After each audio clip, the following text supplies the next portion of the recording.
watching the fireworks. They're not here yet. I just saw a firework when I was here. I'll get back to you guys once they're here.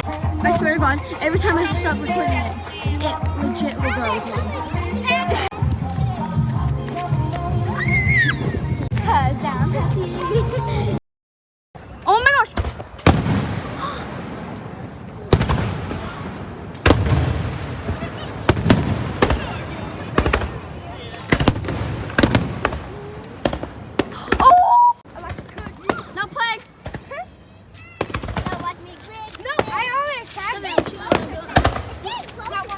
There is no way.